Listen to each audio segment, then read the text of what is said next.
the team here at Look East. Coming up this evening, recruiting for the Christmas rush. 1,000 vacancies, but where to find the workers? For the past 18 months, it's been pretty dire out there. There are pressures from all industries for staff. So we're looking for up to 1,000 places if we can actually find the people to fill those gaps. Make social media accountable. The footballer wanting tougher action on racial abuse. Could this totem pole really help persuade politicians to act differently on climate change? We'll talk to the people who brought it to Milton Keynes today. And the sister swimmers, why these two are going to extraordinary lengths.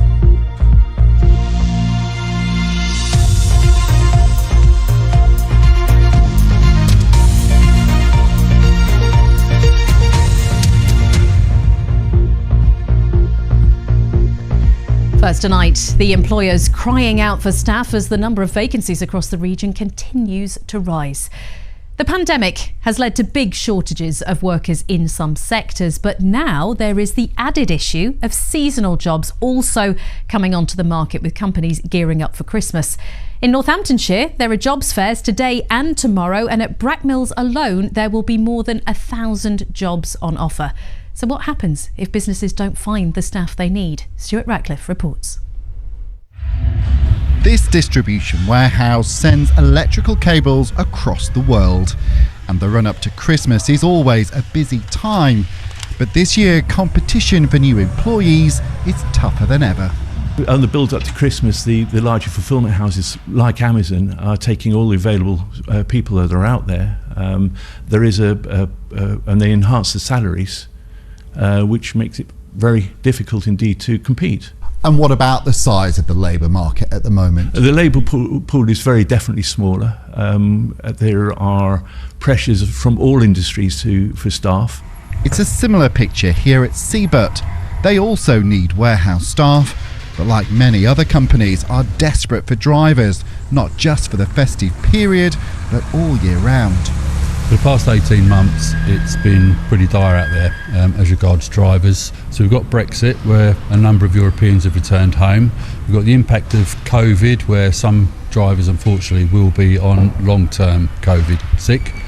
And on top of that, we've also struggled because of what drivers have to go through on a daily basis. So as a company, we've increased drivers' salaries twice this year. We'll potentially have to do that again to ensure that we retain the right people. Currently, there are 180 businesses located here at Brackmills, employing some 18,000 people. But as of today, there are 1,000 job vacancies within those 180 companies. And many of those businesses will be taking part in a jobs fair tomorrow.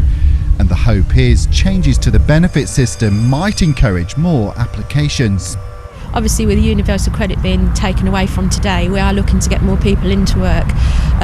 We've got people obviously coming over now. They're changing things at the docks so people, the European people, can come back in on these work visas. But we need them, but more importantly, we need them like now. So we need people from the local community to actually come in to see what jobs are available. I mean, you work very closely with the businesses on here. If they aren't able to fill those posts, what will they do? To be honest, they're just going to have to try to. You have to keep pushing and pushing and pushing until you actually get a better workforce. Another employment fair was also held today in Wellingborough, where 550 jobs were on offer. The Prime Minister has said that the economy is in a transitional period and needs to become more self-reliant. But back in Brackmills, the fear is that transitions take time, something some businesses say they simply don't have. Stuart Ratcliffe, BBC Look East. Well, our political correspondent Ben Schofield is in the Look East newsroom for us tonight. Ben, clearly some of the businesses